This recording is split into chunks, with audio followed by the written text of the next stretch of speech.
pagi hari ini Tuhan, kami mendeklarasikan iman kami kepadamu Bapa. Tuhan, kami cinta Engkau. Kalau boleh saya mau mengajak jemaat, ayo berikan kata-katamu, berikan pujianmu yang terindah, yang lahir dari hatimu. Katakan pada Tuhan, katakan pada Bapa di surga, ucapan terima kasihmu, ucapan syukurmu, ucapan betapa Engkau begitu mencintainya pagi hari ini. Yesus, Tuhan, aku mencintaimu Bapa. Yesus,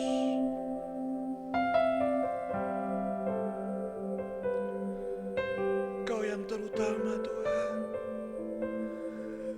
Kau yang terutama Yesus. Engkau yang setia Tuhan, Engkau yang setia Bapa. Engkau yang paling besar bagi kehidupan kami Tuhan. Engkau yang memegang seluruh prioritas hidup kami Bapa. Engkau yang melayakan kami, Engkau yang mengangkat kami, Engkau yang mengakui kami, Engkau yang menerima kami apa adanya Bapa. Makasih Bapa. Terima kasih Tuhan. Kami bersyukur buat cintamu yang tanpa syarat. Kami bersyukur Tuhan buat kasihmu yang kekal, yang gak pernah berkesudahan atas hidup kami Bapa. Pagi hari ini kembali kami ngajak syukur padamu Bapa, buat segala kesetiaanmu, buat segala anugerahmu yang besar. Terima kasih Bapa. Urapi setiap kami, kalau bentar kami akan belajar bersama-sama kebenaran firman-Mu. Biarlah Roh Kudus-Mu yang mencengkeram hidup kami, yang mencengkeram hati kami Bapa, menguasai setiap pikiran kami Bapa, sehingga apa yang kami bicarakan pada pagi hari ini, semuanya itu hanya untuk memuliakan-Mu Bapa. Dan biarlah Kau buat setiap kami mengerti firman-Mu, bukan hanya mengerti, kami motivasi, kami dimampukan Tuhan untuk menghidupi kebenaran firman-Mu itu di dalam setiap kehidupan kami. Terima kasih Bapa yang baik. Kami bersyukur hanya di dalam nama Tuhan Yesus kami berdoa dan mengucap syukur. Setiap kita yang percaya katakan amin. Selamat pagi Bapak Ibu, saudara yang kasih Tuhan. Saya memperkenalkan diri saya lebih dahulu sehingga kita bisa lebih dekat lagi meskipun saya sudah kenal dengan beberapa orang. Nama saya adalah Stephen. Saya biasanya membantu pelayanan di GPPS Tulungagung. Jadi kita masih sedarah Bapak Ibu, sedarah di dalam GPPS gitu ya. Hubungannya apa saya nggak tahu, pokoknya GPPS gitu ya. Terima kasih buat Pak Gembala, Pak Titi yang mempercayakan pelayanan ini kepada saya. Beliau sangat sering pelayanan di GPPS Tulungagung, juga Pak Yohanes sekali atau akan yang kedua kali? Akan yang kedua kayaknya. Beliau juga pelayanan di Tulungagung juga. Oke, Bapak Ibu yang dikasih Tuhan, kita akan belajar bersama-sama kebenaran firman Tuhan pada pagi hari ini. Saya beri judul dengan jebakan rohani. Jadi judulnya menarik sekali, jebakan rohani apa itu? Kita akan belajar bersama-sama karena ini bahaya banget Bapak Ibu. Kalau kita nggak sadarin, ini akan membawa kepada sebuah kondisi yang sangat mengerikan sekali, entah buat kehidupan kita semua sebagai pelayan Tuhan, sebagai pengikut Kristus, ataupun buat generasi yang ada di bawah kita. Nah, judulnya adalah jebakan rohani. Kadang-kadang seperti ini, kadang-kadang orang Kristen itu kelihatan berhasil di luar. Kadang-kadang kalau kita melihat orang Kristen itu, luarnya itu wow, dipakai Tuhan, diberkati Tuhan kehidupannya. Tapi kalau kita ngomong sesuatu yang ada di dalam sini, yang ada di dalam hati kita, siapa yang tahu Bapak Ibu? Nggak ada yang tahu, benar setuju? Yang ada di sini tuh nggak tahu. Kalau kita lihat secara fisik, secara luar, orang yang ada di sini gitu kan, semua kita mungkin berpikir bahwa wah itu orang yang luar biasa, yang dipakai Tuhan dengan luar biasa. Makanya saya sering sekali mengatakan seperti ini, jangan pernah melihat hamba Tuhan ketika ada di sini. Lihatlah kehidupan mereka ketika mereka ada di rumah. Bagaimana di depan keluarga mereka, bagaimana di depan anak-anak mereka gitu kan. Makanya saya sering katakan juga khotbah yang paling susah itu khotbah di depan istri saya Itu paling susah banget. Gitu kan. Kalau ada anak-anak saya, itu tingkat kesusahannya tambah susah sekali gitu kan, bertambah sulit sekali gitu kan. Karena bisa saja saya katakan seperti ini, mereka, wah enggak, papa enggak seperti itu kok, wah papa membujuki di rumah enggak seperti itu. Mungkin bisa seperti itu. Nah, pagi hari ini kita mau sama-sama belajar kebenaran firman Tuhan. Saya percaya ini bukan topik yang mudah, karena saya pun juga seringkali masih struggling di sini, tapi saya percaya anugerah Tuhan yang akan memampukan kita, yang akan semakin menyempurnakan kita. Nah, saya akan membuka dengan sebuah statement seperti ini, Bapak Ibu. Oke. Kegagalan terbesar bukanlah gagal mengalahkan musuh. Benar, kadang-kadang kita itu orang Kristen seperti ini. Wah Tuhan, aku ini merasa hidupku gagal karena aku nggak pernah menang atas pergumulanku. Kadang-kadang kita merasa hidup kita ini jadi nggak berarti karena apa yang pergumulan yang di dalam hidup ini kita nggak bisa selesaikan. Tapi saya akan buka dengan sebuah kata seperti ini. Kegagalan terbesar di dalam kehidupan kita bukanlah ketika kita gagal mengalahkan musuh, tetapi ketika kita gagal menguasai yang ada di dalam sini. Seperti yang saya katakan di awal tadi, yang namanya jebakan rohani, itu mungkin tidak tampak dengan apa yang ada di luar kita. Tapi itu dimulai dari dalam sini. Ketika kita nggak hati-hati, ketika anak Tuhan tidak hati-hati dengan yang namanya jebakan rohani, nanti kita akan belajar apa itu gitu kan. Itu akan membawa dampak yang sangat mengerikan sekali di dalam kehidupan kita dan buat generasi kita. Nah pagi hari ini saya akan mengajak kita untuk melihat sebuah kisah di dalam perjanjian lama. Kita mau melihat sebuah kisah kepahlawanan seorang yang bernama Gideon. Saya percaya semua kita pasti udah pernah tidak asing lagi dengan yang namanya Gideon. Kita mau melihat dulu, siapakah Gideon ini? Yang pertama, Gideon ini adalah golongan minoritas ketika ditunjuk Tuhan. Gideon, kamu aku utus untuk menyelamatkan bangsa Israel dari penjajahan orang Median. Apa yang dikatakan Gideon? Tuhan, aku ini adalah golongan yang paling lemah, kaum yang paling kecil di antara suku Manase. Bahkan, aku ini adalah orang yang paling muda di antara keluargaku, yang paling kecil gitu kan. Gideon ngomong, mosok sih aku ini layak, mosok sih dengan identitasku sekarang aku ini layak engkau pakai untuk membawa bangsa Israel ini mengalahkan orang Median. Kurang lebihnya seperti itu. Jadi saya katakan, Gideon ini pertamanya nothing. Dia zero. Dia bukan siapa-siapa. Bahkan dia sendiri mengatakan, aku ini gak cukup layak Tuhan. Aku ini gak diperhitungkan oleh kaumku. Mungkin dia ngomong ada orang lain mungkin yang lebih layak daripada aku. Dan yang kedua, kalau kita baca kitab Gideon, kitab Hakim-Hakim, Gideon adalah ketika Tuhan memakai kehidupannya dia. Dia sangat luar biasa sekali. Roh Tuhan membuat dia memiliki keberanian dan dia menghancurkan mesbah-mesbah Baal. Nanti Bapak Ibu bisa cek sendiri di Alkitab Bapak Ibu. Luar biasa sekali. Selama ini nggak ada orang yang berani menyentuh mesbah-mesbah Baal. Tetapi Gideon dengan kuasa Tuhan yang sangat luar biasa, dia menghancurkan mesbah-mesbah Baal itu. Dan yang ketiga, karena dikuasai roh Tuhan, sehingga Tuhan memberi otoritas kepada Gideon. Bayangin, orang yang tidak diperhitungkan, orang yang merasa dirinya sendiri itu nggak layak, orang yang dari kaum Manase yang paling kecil, yang paling muda dari antara keluarganya, tiba-tiba ketika Tuhan memilih Gideon, ketika Tuhan menunjuk Gideon, Tuhan itu memperlengkapi dengan otoritas yang luar biasa. Makanya saya katakan Bapak Ibu, Tuhan nggak peduli dengan latar belakang kita, Tuhan nggak peduli dengan seberapa signifikan hidup kita. Tapi mau saya katakan, ketika Tuhan sudah memilih hidup seseorang, Tuhan itu pasti akan bertanggung jawab. Tuhan juga akan memperlengkapi orang itu dengan otoritas. Amin. Makanya kalau ditunjuk pelayanan, jangan aku nggak bisa. Percaya, kalau Tuhan sudah menunjuk, Tuhan pasti memperlengkapi dengan yang namanya otoritas. Gideon dari golongan minoritas, track recordnya dia satu-satunya orang yang berani menghancurkan mesbah Baal, dan Gideon dikuasai Tuhan, dikasih otoritas yang luar biasa. Nah, ada sebuah cerita yang sangat menarik, perkenanan Tuhan atas Gideon. Pasti semuanya sudah tahu cerita ini. Bayangkan ketika Gideon hendak menghadapi orang Median. Gideon membawa berapa ribu pasukan?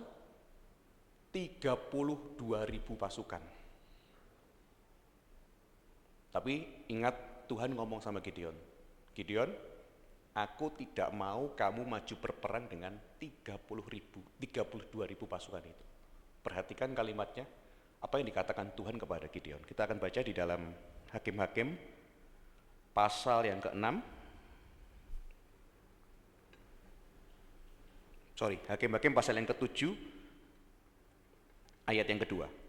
Berfirmanlah Tuhan kepada Gideon, terlalu banyak rakyat yang bersama-sama dengan engkau itu daripada yang ku kehendaki untuk menyerahkan orang Midian ke dalam tangan mereka. Jangan-jangan orang Israel memegahkan diri terhadap aku sambil berkata, perhatikan, tanganku sendirilah yang menyelamatkan aku. Ketika saya merenungkan ini, sebetulnya Tuhan itu sudah tahu banget. Nanti kalau Gideon maju dengan 32.000 pasukan, ya kan? Gideon yang terjadi di dalam Gideon ini, pasti dia itu akan menyombongkan diri. Dia pasti akan mengatakan, tanganku sendirilah yang menyelamatkan aku. Tanganku sendirilah yang bisa mengalahkan orang Midian sebanyak itu. Sehingga ceritanya, Tuhan menyuruh Gideon, Gideon, kamu ngomong pada pasukanmu dari 32.000 itu, siapa yang gak berani berperang, silakan boleh pulang. Gak main-main Bapak Ibu. Ketika Gideon mengatakan seperti itu, konsekuensi yang harus ditanggung dia, berapa yang pulang? 22.000 pasukan pulang. Tinggal berapa? 10.000. Kecil gak hati Gideon? Kalau saya di posisi Gideon pasti hati saya kecil, mengkeret. Dari yang tadinya saya sangat percaya diri 32.000, ternyata yang sungguh-sungguh mau perang itu cuma 10.000 loh. Tapi sekali lagi, Tuhan ngomong kepada Gideon, Gideon, aku gak mau 10.000. Ajak mereka minum di sungai. Kamu lihat, yang langsung jongkok berlutut kemudian langsung minum dari sungai itu berapa? Kemudian yang mengambil air itu di tangannya kemudian baru dihirup itu berapa? Itulah yang akan ikut bersamamu berperang. Tuhan ngomong seperti itu. Dan yang menarik, tinggal berapa? 300 orang saja, bayangin. 300 dari 32.000 itu berapa persen? 0,9375%, tadi sudah saya hitung. Jadi nggak usah dihitung, percayalah gitu kan. Tinggal 0,9375%, bayangin. Gila nggak? Tujuannya apa sih? Tuhan itu sebetulnya pengen supaya Gideon ini percaya, bergantung sepenuhnya sama Tuhan. Bayangin loh, bukan 10%, bukan 5%, cuma 0,9375. Nggak ciut gimana gitu kan. Tapi ceritanya nggak habis di situ Bapak Ibu. Tuhan berperang dengan cara yang luar biasa. Bagaimana cara Tuhan mengalahkan bangsa Midian? Apakah mereka ikut berperang? Enggak juga. Tiwasot dia itu ciut hatinya kan? Alah kena prank ternyata. Ternyata Tuhan cuma menyuruh membunyikan sangkakala aja, ya kan? Dibagi 3 kelompok gitu kan. Bunyikan sangkakala pada malam hari, pecahkan buyungmu gitu kan. Apa yang terjadi ketika mereka membunyikan sangkakala bersama-sama? Bangsa Midian itu perang karpe dewe gitu kan. Dan singkat cerita, mereka itu bisa menghancurkan bangsa Midian itu, diusir dari mereka. Luar biasa enggak? Luar biasa banget. Bayangin, dari bukan siapa-siapa, ya kan? Dari orang yang sangat minder sekali, yang merasa bahwa dirinya itu aku ini enggak diperhitungkan. Tapi ketika Tuhan menunjuk Gideon, Tuhan mengurapi Gideon, Tuhan memperlengkapi Gideon dengan otoritas yang sangat luar biasa. Bahkan cuma dengan orang 300 orang, mereka bisa mengalahkan orang Midian yang jumlahnya berkali-kali lipat lebih banyak daripada mereka. Dan ingat, mereka nggak berperang loh. Tuhan yang berperang melawan orang Midian. Mereka cuma menyaksikan. Istilahnya, mereka itu cuma ngeringkesi. Sudah dikalahin semua, kalah diringkesi. Hartanya dirampas, itu yang terjadi. Nah, selanjutnya Bapak Ibu.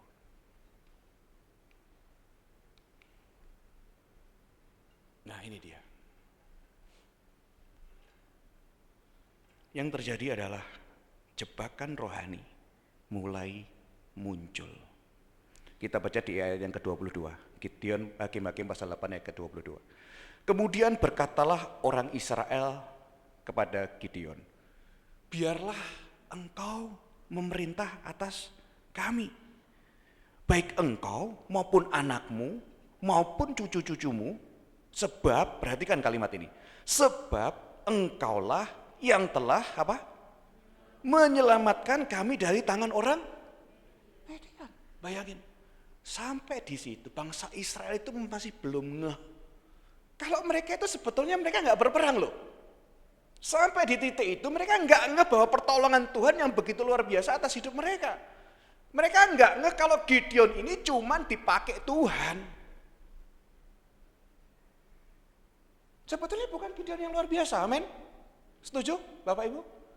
Bukan Gideon yang luar biasa. Masa bisa sih 300 orang ngalahin semua orang itu? Nggak bisa. Tapi hanya kuasa Tuhan, anugerah Tuhan yang turun atas kehidupan Gideon. Gideon cuma dipakai. Tapi perhatikan, orang Israel meminta Gideon, pokoknya kalau enggak Gideon yang memerintah kami enggak mau. Pokoknya kalau bukan Gideon yang nanti akan menjadi raja atas kami enggak mau. Nanti kalau Gideon pun sudah meninggal, kami tetap minta anak-anaknya, cucu-cucunya. Wah, itu betapa mereka itu mengkultuskan Gideon sedemikian rupa. Hati-hati Bapak Ibu ketika kita mulai mengkultuskan seorang hamba Tuhan. Itu bisa menjadi jerat bagi kehidupan mereka. Mereka ngomong, pokoknya kalau enggak Gideon enggak mau aku. Pokoknya engkau yang harus memerintah jadi raja. Sebab engkau yang telah menyelamatkan kami dari tangan orang Midian.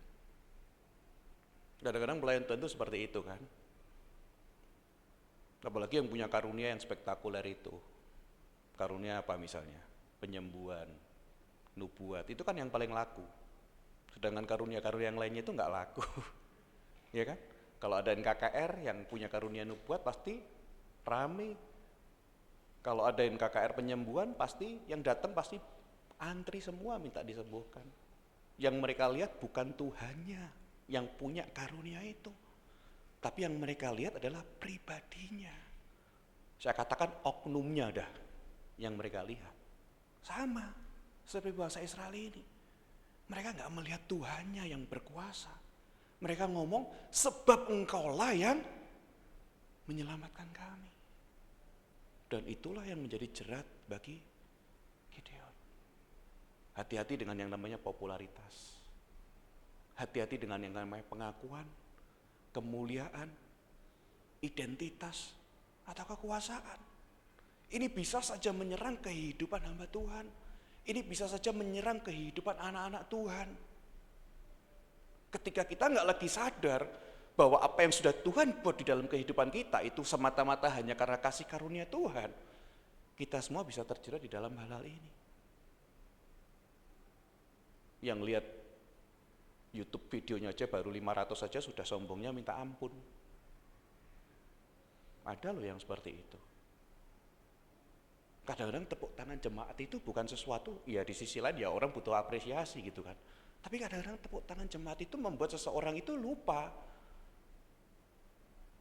bahwa yang dia membuat dia bisa adalah karena Tuhan.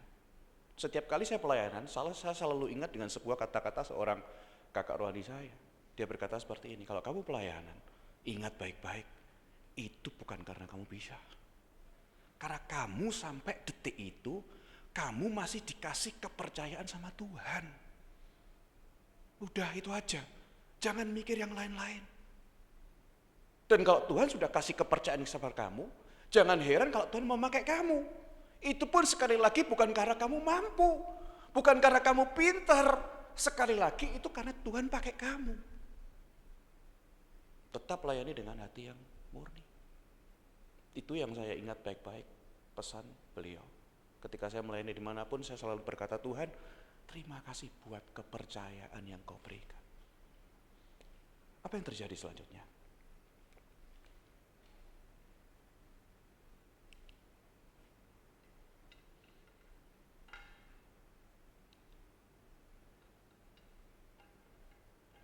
Tidak semua pencobaan itu datang dalam bentuk penderitaan, setuju? Kadang-kadang kita itu kan paling suka jadi orang Kristen yang playing victim gitu katanya. Kalau pencobaan itu datang, waduh Tuhan, penderitaan ini kok susah banget gitu kan. Tapi yang seringkali kita nggak sadari, yang namanya pencobaan itu bisa datang dalam bentuk pujian. Cobaan itu bisa datang dalam bentuk pengakuan. Itu yang kadang-kadang kita nggak sadari. Dan itu bahayanya setengah mati Bapak Ibu. Karena mungkin kita disalamin gitu ya. Oh Pak, saya diberkati dengan khotbahmu gitu kan. Mungkin orang bisa berkata, oh puji Tuhan Pak, Tuhan memberkati. Tapi di dalam ini loh, itu nggak ada orang yang tahu Bapak Ibu. Di dalam ini loh, kadang-kadang kita berkata, yo jelas lah wong aku kok. Ayo, ada yang pernah ngalamin seperti itu? Wah, kalau nyanyi luar biasa sekali. Wah puji Tuhan Pak, ini semua berkat Tuhan. Padahal di dalam ini loh, yo jelas wong aku, vokalku emang ciamik gitu. Iya kan? Sama, makanya saya katakan sekali lagi gitu loh. Hati-hati dengan hati ini. Kalau hati kita nggak pernah kita kalibrasi, nggak pernah kita ngomong sama Tuhan, Tuhan selidikilah hatiku. Makanya pemazmur itu hebat banget. Dia ngomong sama Tuhan, kalau hatiku itu mulai serong, ayo Tuhan tegur aku. Karena semua itu lahir dari hati kita. Tuhan. Saya ulangi lagi, tidak semua cobaan itu datang dalam bentuk penderitaan. Kalau datang dalam bentuk penderitaan, tok gitu kan. Saya percaya, yang kuat doa itu pasti menang. Tapi sayangnya, pencobaan yang berbahaya itu justru datang dalam bentuk pujian atau datang dalam bentuk sesuatu yang kelihatannya sangat rohani sekalipun. Hati-hati Bapak Ibu. Nah, ini dia. Sama, Gideon pun kelihatannya menang di luar. Karena apa? Ketika bangsa Israel ngomong, Gideon, kamu sendiri aja yang jadi raja. Kalau kamu nanti sudah selesai, keturunanmu akan ganti raja. Pokoknya kita semua nggak mau kalau enggak dari kamu dan keluargamu. Perhatikan apa yang dikatakan Gideon. Jawab Gideon kepada mereka, aku tidak akan memerintah kamu. Juga anakku tidak akan memerintah kamu, tetapi apa? Tuhan yang memerintah kamu. Rohani sekali enggak? Rohani sekali bukan? Benar dikata-katanya Gideon. Pasti semua hamba Tuhan, pelayan Tuhan, kalau dipuji setengah mati, pasti jawabnya seperti ini. Setuju? Semuanya itu karena Tuhan. Wes pokoknya Tuhan sendiri, ini pekerjaan Tuhan. Tuhan sendiri yang akan memerintah. Wes pokoknya Tuhan, Tuhan, seperti itu. Yang dikatakan kurang lebih akan sama seperti itu. Kelihatannya Gideon ini menang di luar. Kelihatannya Gideon ini tidak terjerat dengan jeratan yang tadi, yang popularitas, pengakuan, kemuliaan dan lain sebagainya. Kelihatannya seperti itu. Karena yang dia katakan itu sangat rohani sekali. Aku nggak mau memimpin kalian. Yang memimpin kalian itu Tuhan sendiri. Yang memimpin kalian itu Tuhan, bukan aku, bukan anakku, bukan keluargaku. Pokoknya kalian itu harus fokus sama Tuhan, beri kemuliaan bagi Tuhan, mungkin seperti itu. Tapi apa yang terjadi Bapak Ibu? Tapi Gideon gagal di dalam hatinya. Dikatakan seperti ini. Selanjutnya kata Gideon kepada mereka, satu hal saja yang ku minta kepadamu. Kalau boleh, mungkin Gideon berkata dengan nada yang sangat halus sekali gitu kan. Kayak orang-orang yang ditreat itu kan, kalau boleh saya mohon bertanya dengan nada yang halus gitu kan. Kalau boleh gitu kan, sopan sekali Gideon gitu kan.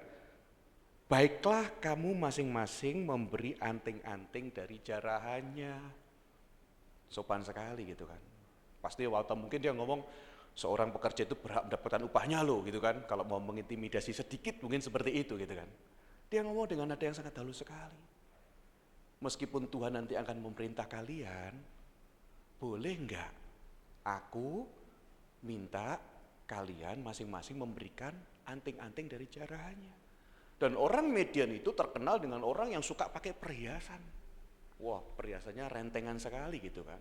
Ketika mereka kalah, ya emas-emas inilah yang dirampas oleh bangsa Israel. Dan kisah selanjutnya, terciptalah yang namanya baju efod dari emas. Beratnya berapa? 1.700 sikal emas itu dikonversikan dalam kilogram, 19,4 kilogram emas plus karena belum yang lainnya. Akhirnya Gideon dengan emas-emas itu, dia membuat sebuah baju efod yang berasal dari emas. Kalau kita lihat, apa baju efod itu? Baju efod itu adalah simbol yang rohani sekali. Ketika imam ketemu dengan Bapak di ruangan Maha Kudus, ini yang dikenakan oleh imam itu. Jadi nggak sembarangan orang bisa kenakan baju efod kalau dia bukan imam. Dan apa yang dibuat oleh Gideon itu bukan sesuatu yang duniawi loh. Makanya saya katakan tadi, hati-hati. Simbol-simbol rohani pun itu bisa membuat jerat di dalam kehidupan kita. Pelayanan pun kalau kita nggak hati-hati dengan yang ada di dalam sini, itu bisa jadi sesuatu yang menjadi jerat bagi kehidupan kita juga. Monumen kemenangan. Mungkin dia membuat baju efod ini untuk sebagai monumen kemenangannya. Padahal perhatikan, di awal cerita dia ngomong kalau aku ini bukan orang yang diperhitungkan. Elah, ternyata setelah dia kena jerat rohani, di dalam hatinya diam-diam dia berkata, aku layak kok diperhitungkan. Dari awal dia ngomong, aku bukan siapa-siapa. Aku gak layak diperhitungkan. Aku gak layak, aku dari keluarga yang paling kecil. Aku gak berani memikul tanggung jawab ini Tuhan. Setelah Tuhan pakai dengan cara yang luar biasa, diam-diam di dalam hati Gideon, aku memang layak diperhitungkan. Makanya dia buat baju efod ini. Apakah ada obsesi yang tersembunyi? Bisa saja. Makanya jangan katakan kalau yang sombong itu adalah orang-orang yang kaya. Yang sombong itu bukan orang-orang yang ada di atas saja. Kadang-kadang orang-orang yang kelihatannya minder, itu pun juga punya suatu kesombongan yang tersembunyi. Ingat tadi, di awal Gideon ngomong, aku ini dari kaum yang paling lemah.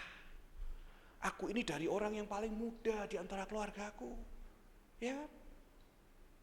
Tapi jangan berpikir orang yang seperti itu nggak punya kesombongan. Mungkin dia sudah bosan, aku sudah bosan dilecehkan terus. Aku sudah bosan direndahkan terus.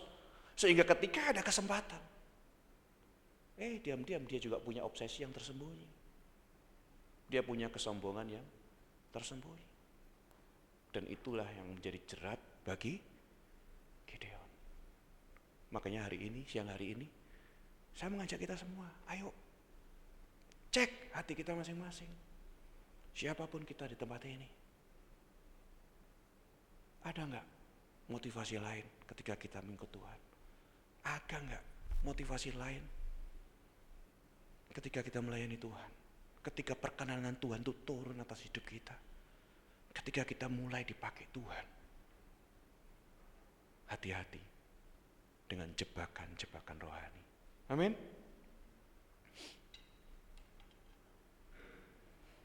Mungkin kita tidak meninggalkan Tuhan dan mengejar berhala.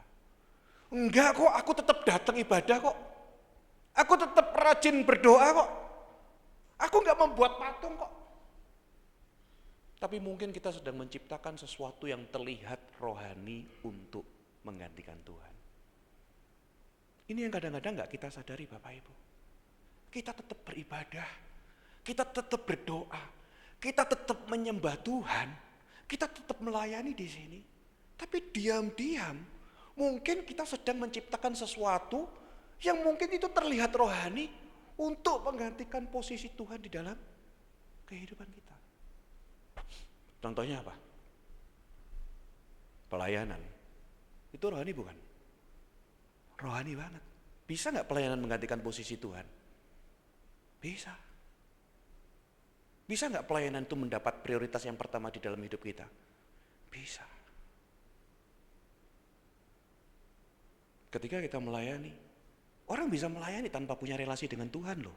Jangan salah. Amin, setuju?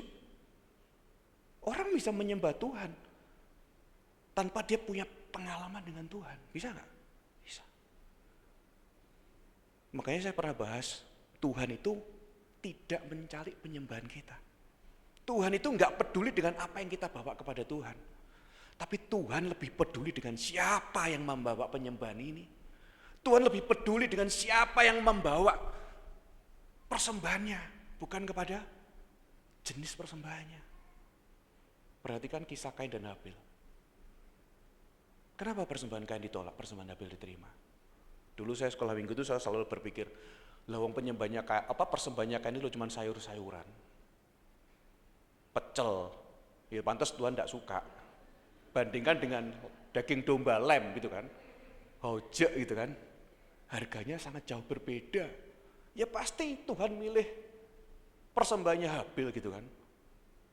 Dulu sekolah minggu diajarin seperti itu. Kalau tidak seperti itu, apa yang dipersembahkan Kain itu adalah sesuatu yang busuk, sesuatu yang sudah nggak berharga lagi.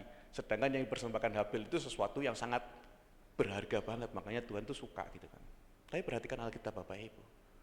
Kenapa Tuhan mengindahkan persembahannya Habil? Di situ dijelaskan sekali, dituliskan karena Allah mengindahkan Habil dan persembahannya. Jadi yang pertama kali Tuhan lihat itu tuh orangnya. Tuhan itu mengindahkan Habil terlebih dahulu, baru setelah itu dia melihat persembahannya. Begitu juga sebaliknya dengan Kain. Karena Tuhan itu tidak mengindahkan Kain dulu, di dalam bahasa Inggrisnya, Tuhan itu enggak respect sama Kain terlebih dahulu, baru Tuhan itu menolak persembahannya Kain. Di dalam Ibrani dijelaskan sangat jelas sekali, ternyata Habil itu mempersembahkan karena imannya. Kalau kita bicara tentang iman, pasti kita bicara tentang sebuah percaya kepada Tuhan. Kalau kita bicara tentang percaya, kita nggak akan luput dengan yang namanya sebuah relasi. Amin? Ya kan? Nggak mungkin saya percaya sama Yohanes kalau saya nggak punya relasi dengan Yohanes, itu nggak mungkin. Orang bisa ngomong aku beriman kepada Tuhan, aku percaya kepada Tuhan, kalau kita nggak pernah bangun relasi dengan Tuhan itu bujuk. Di dalam 1 Yohanes dikatakan, kenapa Tuhan menolak persembahannya Kain? Karena pada dasarnya hati Kain itu sudah jahat terlebih dahulu. Nanti Bapak Ibu baca. Dikatakan Kain ini adalah pengikut si iblis, bayangin. Karena perbuatannya jahat. Makanya sekali lagi, Tuhan itu nggak konsen dengan apa yang kita bawa. Tuhan itu nggak konsen dengan penyembahan kita kepada Tuhan. Yang dicari Tuhan itu adalah penyembah-penyembah yang benar itu dulu. Kembali lagi ke sini. Mungkin kita tidak meninggalkan Tuhan dan mengejar berhala, tapi mungkin kita sedang menciptakan sesuatu yang terlihat rohani untuk menggantikan Tuhan. Hati-hati. Baju efod apa yang mungkin hari ini kita sedang cari ketika kita melayani Tuhan? Efod apa yang mungkin sedang kita bangun ketika kita melayani? Nah, kalau kita melihat grafisnya itu seperti ini. Kehidupannya Gideon dari yang bukan siapa-siapa menjadi pahlawan. Awalnya Gideon is nothing, Gideon bukan siapa-siapa. Kemudian Gideon dipilih Allah. Gideon diberi identitas baru sebagai pahlawan atas bangsa Israel. Di dalam hidupnya Gideon disertai Allah. Kemudian Gideon menjadi pahlawan yang menyelamatkan bangsa Israel karena anugerah Tuhan, bukan karena kepandaiannya. Tapi di sebuah titik keputusan, Gideon memilih untuk menjadikan diri sebagai pusat, membuat sesuatu yang menggantikan Tuhan, dan kelihatan Gideon ini berhasil di luar. Tapi nyatanya Gideon ini di dalamnya nggak berhasil. Di dalam hatinya Gideon ini gagal. Mungkin kita semua berkata, saya bukan Gideon Pak. Itu kan cerita Alkitab, nggak sama dengan kehidupan saya. Tapi saya mau katakan, siapa Bapak Ibu sebelum Tuhan memilih kita? Kita juga bukan siapa-siapa. Amin? Ya, kita budak dosa. Kita hamba dosa yang sebetulnya kita nggak layak ketemu Bapak. Tapi Tuhan memilih kita dengan kasih karunia-Nya. Amin? Tuhan memberikan identitas kepada kita. Engkau bukan lagi hamba. Karena hamba itu tinggalnya di luar rumah. Mulai sekarang engkau adalah anak. Engkau tinggal di dalam rumah. Dan keselamatan yang aku berikan kepadamu itu nggak bisa diambil oleh kuasa apapun. Sekali engkau menjadi milikku, engkau menjadi milikku selamanya. Bayangin, Tuhan itu sudah memberikan kita identitas yang luar biasa. Dan gak cukup di situ. Kalau Gideon disertai Tuhan, Tuhan juga menyertai setiap kehidupan kita. Amin. Roh Kudusnya dikirim, selalu tinggal di dalam kehidupan kita. Amin. Terus Bapak Ibu katakan, loh aku kan bukan pahlawan sama seperti Gideon. Tunggu dulu. Bukankah seringkali kita menerima mukjizat juga dari Tuhan? Bukankah seringkali kita ini dipakai Tuhan? Bukankah seringkali perkenanan Tuhan itu ada di dalam kehidupan kita sehingga kita bisa melewati kehidupan ini? Tapi selalu ada dua pilihan. Apakah kita tetap menjadikan Tuhan sebagai fokus hidup kita? Ataukah kita sama seperti Gideon? Pendeknya Gideon ini enggak rumongso. Kalau apa yang sudah Tuhan perbuat di dalam kehidupannya, itu adalah karena Tuhan.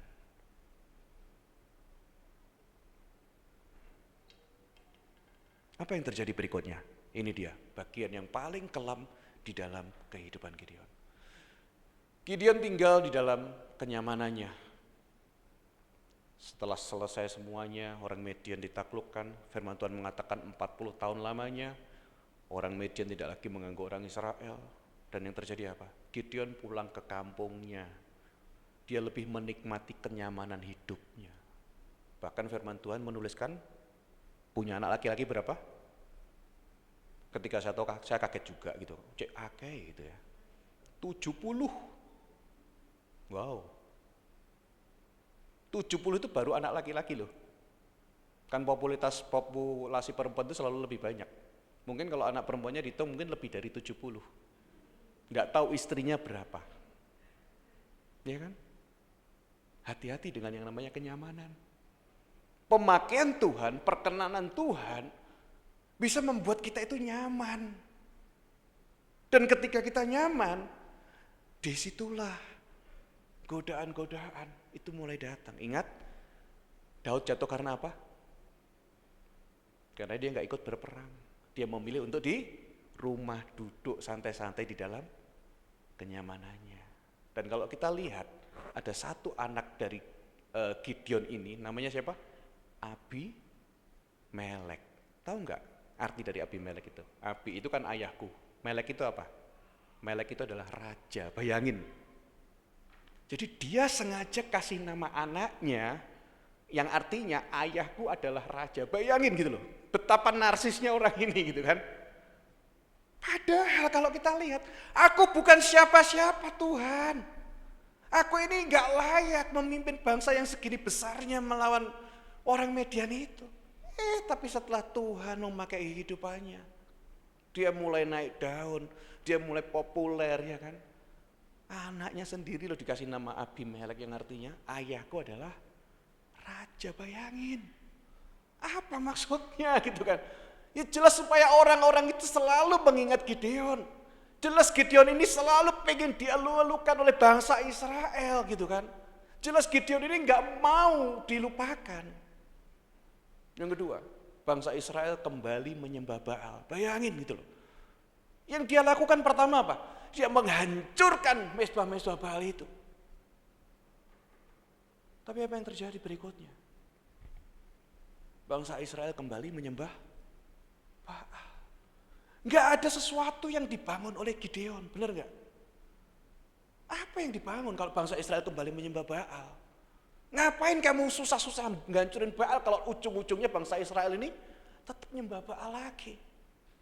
Dan yang ketiga, bangsa Israel ini yang fatal banget. Bangsa Israel melupakan apa yang pernah Gideon lakukan. Bayangin, ngenes gak Gideon kira-kira?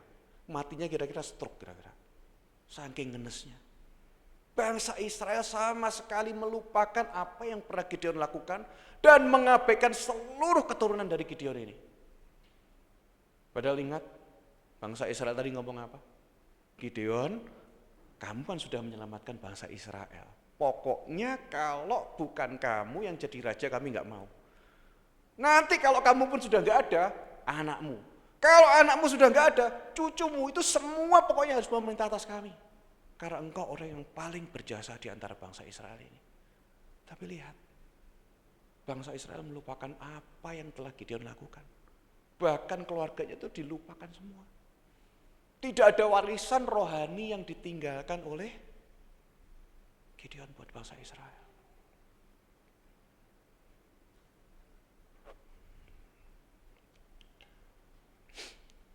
Tujuan pelayanan bukan membuat orang itu mengagumi kita, setuju? Tetapi membuat mereka lebih menyerupai Kristus. Saya bertanya-tanya di dalam kehidupan saya tentang pelayanan, tentang pekerjaan Tuhan yang ada di hari-hari ini. Gitu. Terkadang saya melihat ada sebuah gereja yang sangat dipakai Tuhan, gitu kan. Terus kemudian itu hancur, tidak berbekas. Ganti gereja lain, dipakai Tuhan lagi, hancur nggak berbekas, ganti yang lainnya gitu kan. Saya nggak menghakimi ini, saya cuma takut. Ketika kita mulai mencuri kemuliaan Tuhan, apapun pelayanan yang kita bangun, itu tidak akan meninggalkan warisan buat generasi ini. Benar. Apapun yang kita lakukan buat Tuhan, meskipun itu kelihatan luar biasa sekali, ya kan? Meskipun kita dipakai dengan cara yang spektakuler, tapi sekali kita mencuri kemuliaan Tuhan, orang bisa lupa loh dengan apa yang kita lakukan. Amin. Kalau ikuti berita-berita di media sosial gitu kan, siapa yang nggak kenal dengan Benny Hinn, siapa yang nggak kenal kalau dulu dengan siapa Robert Lerden, yang pernah bikin sekolah Roh Kudus gitu kan, dan beberapa hamba Tuhan yang lainnya. Siapa yang gak kenal dengan mereka? Mereka sangat luar biasa sekali loh. Tuhan memakai kehidupan mereka dengan sangat luar biasa sekali. Membawa banyak jiwa kepada Tuhan. Tapi bagaimana dengan akhir hidup mereka? Orang lupa dengan apa yang mereka lakukan. Amin Bapak Ibu. Karena tujuan pelayanan bukan membuat orang mengagumi kita, tapi membuat mereka semakin serupa dengan Kristus. Nah, kita mau melihat bagaimana seharusnya. Bagaimana dengan pelayanan Yesus? Yohanes 6 ayat ke-15. Karena Yesus tahu bahwa mereka hendak datang dan hendak membawa dia dengan paksa untuk menjadikan dia raja, ia menyingkir pula ke gunung seorang diri. Sama. Yang orang-orang lihat kan Yesus ini luar biasa. Yang orang-orang lihat Yesus ini selalu kasih mukjizat-mukjizat. Bahkan mereka berpikir, wah ini nanti yang akan jadi raja atas Israel, melepaskan bangsa kami dari penjajahan orang Romawi. Dan dimanapun Yesus melakukan mukjizat-mukjizat, mereka selalu punya pikiran untuk menjadikan Yesus sebagai raja. Sama dengan Gideon tadi. Wis pokoknya engkau jadi raja Yesus. Bahkan murid-muridnya ketika Yesus ngomong kalau Mesias itu akan menderita gitu kan. Murid-muridnya kan bilang, jangan, engkau akan jadi raja. Gitu. Tapi perhatikan apa yang Yesus lakukan. Dia selalu pergi. Dia selalu menyingkir dari situ. Dia nggak mau kumpul dengan orang-orang yang ingin menjadikan dia raja. Karena apa? Dia menjaga apa yang ada di hatinya. Dia nggak mau hatinya ini tercemar dengan godaan-godaan yang datang dengan pujian-pujian itu tadi loh. Apakah kita juga memiliki sikap sama Yesus? Ataukah kita malah, wah jadwal aku terus Pak. Saya nonton katakan, setiap dimanapun orang-orang ingin menjadikan Yesus sebagai raja. Dia selalu menyingkir, dia pergi, dia berdoa kepada Bapaknya. Yang kedua, Matius 20 ayat 28. Sama seperti anak manusia datang untuk melayani, bukan untuk melayani, melainkan untuk apa? Melayani dan untuk memberikan nyawanya menjadi tebusan bagi banyak orang. Perhatikan, sepanjang hidupnya Yesus tidak pernah meminta apapun dari murid-muridnya. Ada pernah Yesus meminta sesuatu dari murid-muridnya atau dari orang lain? Enggak ada. Yesus selalu memberikan hidupnya. Yesus selalu melayani mereka. Yesus selalu berkorban buat mereka. Dan di Filipi 2 ayat yang ke-7 dikatakan, sebaliknya, ia melepaskan semuanya. Dia mengosongkan dirinya, lalu menjadi sama seperti seorang hamba. Ia menjadi seperti manusia dan nampak hidup seperti manusia. Bayangin. Kalau Bapak Ibu belajar tentang arti kata mengosongkan diri itu luar biasa banget. Di dalam bahasa Inggrisnya aja ditulis no reputasi. Yesus itu membuat dirinya menjadi seorang hamba seolah-olah seorang anak Allah yang maha kuasa itu tidak punya reputasi apa-apa di hadapan manusia. Bayangin. Segitunya Tuhan kita. Dia menjadi seorang hamba. Dia rela menjadi manusia. Dan firman Tuhan katakan dia taat sampai mati di atas kayu salib. Kalau kita buat perbandingan, apa yang dilakukan Gideon dan apa yang dilakukan oleh Yesus? Seperti ini. Kalau Gideon, dia meminta emas dari jaran perang. Yesus memberikan dirinya sebagai hamba. Kalau Gideon, akhirnya dari emas itu dia membuat efod. Kalau Yesus, dia gak pernah meminta. Tapi Yesus menyerahkan dirinya sebagai korban di atas kayu salib. Kalau efod itu menjadi jerat bagi bangsa Israel. Perhatikan, salib menjadi jalan keselamatan buat kita semua. Amin. Bangsa Israel akhirnya kembali menyembah berhala. Menyembah Baal-Baal lagi. Apa yang Yesus lakukan? Dengan dia mati di salib. Manusia dipanggil untuk kembali menyembah Allah. Gideon menjadi bagian dari masalah bangsa Israel. Gideon dicatat ini masalah bagi bangsa Israel. Tapi Yesus, apa yang Yesus lakukan di atas kayu salib? Yesus menjadi jawaban atas masalah dosa manusia. Dan yang terakhir, kemenangan Gideon tidak mengubah hati bangsa Israel. Mereka balik lagi menyembah dewa-dewa Baal. Tapi apa yang lakukan Yesus di atas kayu salib? Karya Kristus mengubahkan hati manusia. Bapak Ibu, Kristus sudah meneladani semuanya.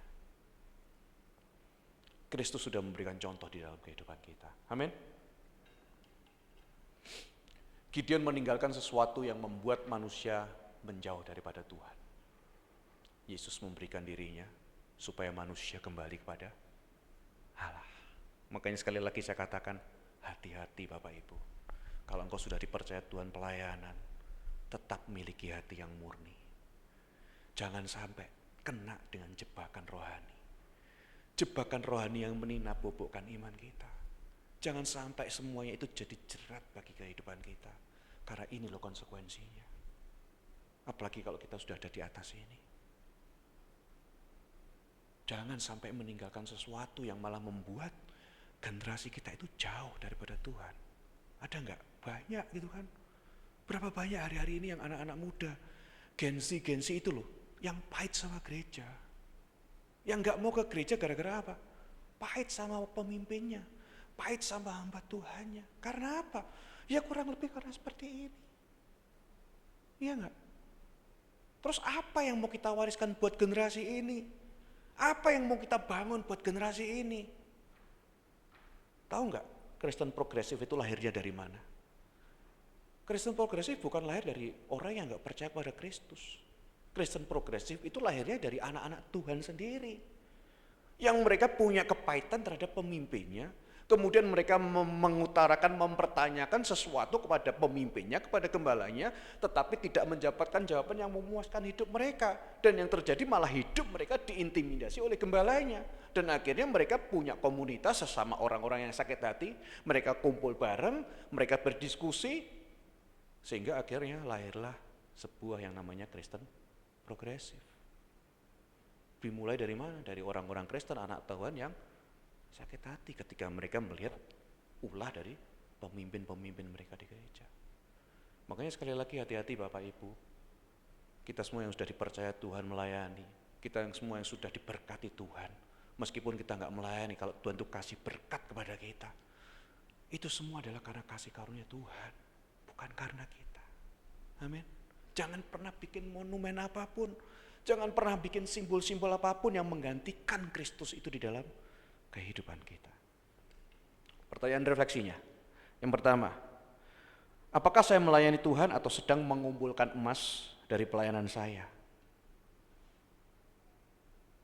Hati-hati, sekali lagi saya katakan, ini tidak kelihatan di luar Bapak Ibu. Ini ada di dalam hati kita. Kita dan Tuhan sendiri yang tahu motivasinya. Apakah kita sedang mengumpulkan emas? Yang kedua, apakah saya menolak kemuliaan secara lahiriah? Ya pasti gitu kan. Banyak orang yang seperti itu. Tapi masalahnya, tapi apakah kita tetap mencarinya di dalam bentuk yang lain? Sekali lagi, di dalam sini, di luar nggak kelihatan. Yang ketiga, apakah hidup saya membuat orang melihat Tuhan? Atau jangan-jangan yang dilihat orang itu bukan Tuhannya? Jangan-jangan yang dilihat orang adalah pribadi saya. Apakah perkenanan Tuhan itu membuat orang melihat Tuhan? Ingat, mujizat pun diberikan Tuhan supaya orang itu mengenal Tuhan, bukan berhenti di mujizatnya. Pertolongan kita, pergumulan kita diselesaikan Tuhan, tujuannya apa? Ya supaya kita bisa semakin kenal Tuhan, supaya kita semakin percaya sama Tuhan, bukan berhenti di situ aja. Makanya kalau orang Kristen cuma cari mujizat, saya khawatir jangan-jangan dia bakal tersesat. Yang dia cari bukan Tuhannya, tapi hamba Tuhannya yang dipakai Tuhan untuk memberikan dia mujizat. Kesimpulannya, pelayanan sejati bukan tentang apa yang kita terima. Setuju? Ini tidak gampang Bapak Ibu. Karena pada dasarnya manusia itu punya kebutuhan-kebutuhan untuk dihargai, dipuji, diterima dan lain sebagainya. Tapi kebenarannya, pelayanan sejati itu bukan apa yang kita terima, tetapi apa yang kita berikan dan kita relakan. Amin. Kalau kita belum sampai pada tahap kita memberi, kita berkorban, sampai ada sesuatu di dalam hati kita, hak kita yang kita lepaskan kepada Tuhan, itu belum disebut dengan pelayanan yang sejati. Amin. Bukan bicara tentang apa yang kita dapatkan. Makanya saya sebel sekali kalau ada hamba Tuhan yang ngomong, kamu harus pelayanan supaya kamu diberkati. Lah, kok gitu konsepnya? Padahal Yesus sudah kasih contoh. Dia melepaskan, dia memberikan, dia merelakan. Diinjak-injak pun dia tetap yes gitu kan. Bukan bicara tentang apa yang akan kita terima.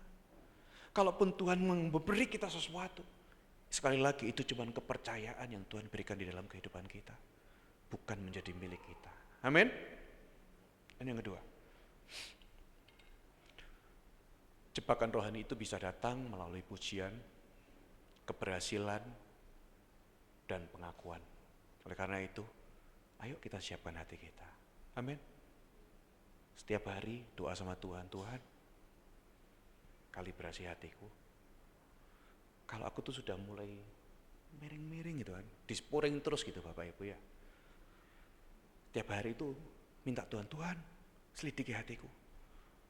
Apakah hari ini aku sudah mencuri kemuliaan-Mu? Ataukah aku sudah mulai sombong, mulai aneh-aneh gitu kan.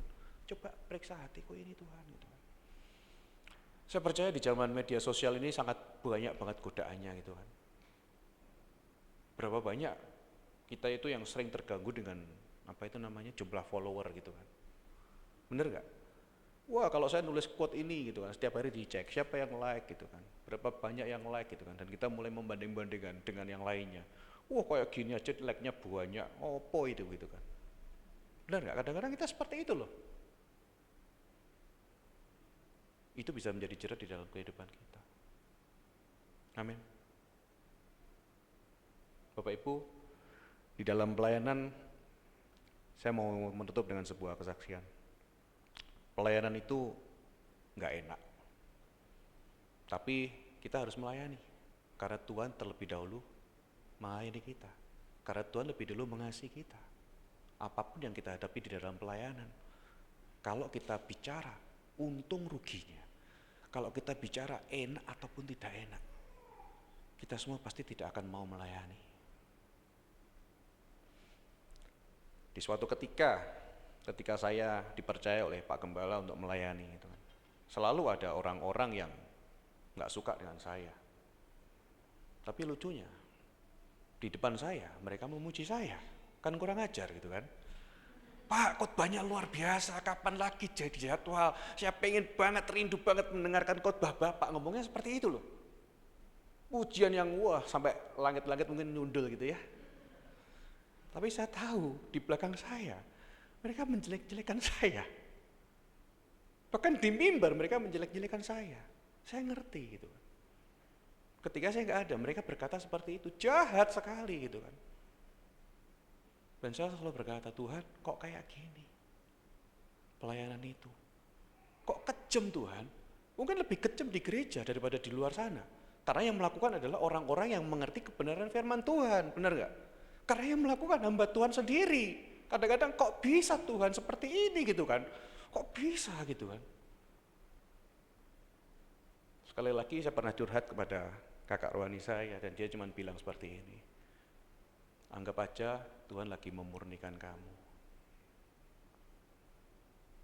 Perlu nggak saya bales? Nggak perlu.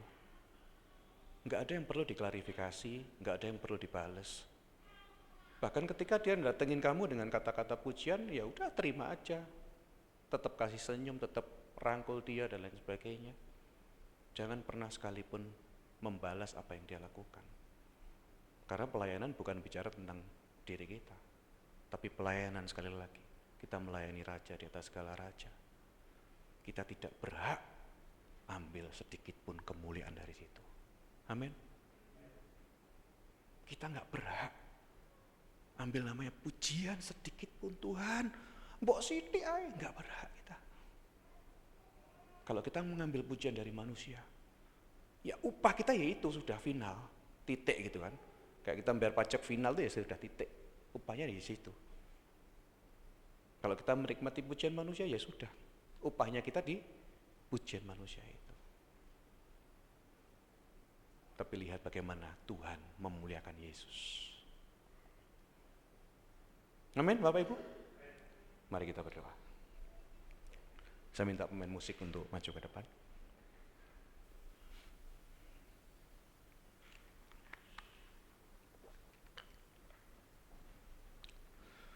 Tuhan, pagi hari ini kami belajar sesuatu yang sangat sederhana, sangat simpel.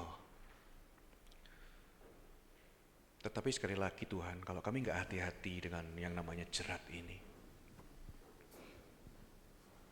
itu urusannya panjang Tuhan. Nggak cuma kepada diri kami sendiri, tapi juga kepada generasi-generasi yang ada di bawah kami ini Tuhan. Kepada anak-anak kami, terhadap gereja kami, terhadap orang-orang dekat kami, Bapak.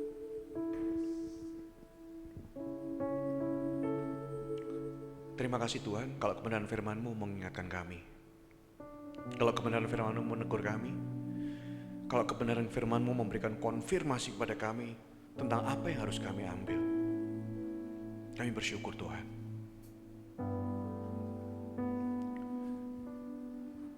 Bapak Ibu yang ada di tempat ini pagi hari ini, ayo kita datang kepada Tuhan, kita hampiri Tuhan. Kita berhubungan secara pribadi dengan Tuhan. Mari kita semua terbuka kepada Tuhan. Biarkan Tuhan yang menyelidiki hati kita, yang paling dalam. Biarkan Tuhan yang memeriksa sampai kedalaman hati kita yang paling dalam. Apakah ada sesuatu yang sedang kita bangun di dalam hidup ini selain Tuhan? Apakah ada sesuatu yang kita pegang erat-erat yang ternyata secara nggak sadar sudah menggantikan posisi Tuhan sebagai tempat yang utama di dalam kehidupan kita? Apakah ada hal-hal lain yang sedang kita bangun, yang sedang kita dirikan selain daripada kemuliaan Tuhan? Apakah mungkin kita mulai sombong, kita mulai menganggap diri kita penting, kita mulai menganggap diri kita berjasa ketika perkenanan Tuhan itu ada di dalam kehidupan kita? Mari kita terbuka kepada Tuhan. Biarkan Tuhan yang memeriksa, yang menyelidiki setiap hati kita. Makasih Bapa. Ampuni kami Tuhan. kalau kami belum sama seperti-Mu. Ampuni kami Tuhan, kalau seringkali kami gagal, kami masih jatuh bangun di area ini. Ampuni kami Tuhan. Biarlah ketika kami melihat Engkau, biarlah kami ketika kami selalu memandang salib-Mu, itu yang akan selalu mengingatkan kepada kami bagaimana kami harus melayani-Mu, bagaimana kami harus bersikap, bagaimana kami harus bertindak, dan bagaimana kami harus terus waspada terhadap jerat-jerat, terhadap godaan-godaan yang terus silih berganti datang di dalam kehidupan kami, Bapa. Terima kasih Bapa, Roh Kudus-Mu yang memampukan setiap kami untuk jalan bersama dengan Engkau. Roh Kudus-Mu yang akan memampukan setiap kami Tuhan, untuk kami senantiasa memandang Engkau, untuk kami selalu percaya kepada-Mu, sehingga kami selalu bisa berkata bahwa Tuhan itu cukup bagiku. Tuhan itu cukup dan aku tidak menginginkan yang lain lagi. Karena segala kemuliaan, pujian, dan hormat itu hanya bagi Tuhan semata. Terima kasih Bapa, terima kasih Tuhan. Berkati jemaat-Mu di tempat ini. Biarlah mereka boleh bertumbuh menjadi jemaat yang dewasa, jemaat yang mengasihi-Mu, yang punya kemurnian hati ketika mereka mengiringi Engkau Tuhan. Terima kasih Bapa, terima kasih Tuhan. Hanya di dalam nama Tuhan Yesus kami serahkan hidup kami semua. Di dalam nama Tuhan Yesus setiap kita yang percaya dan diberkati katakan amin. Terima kasih, Tuhan memberkati.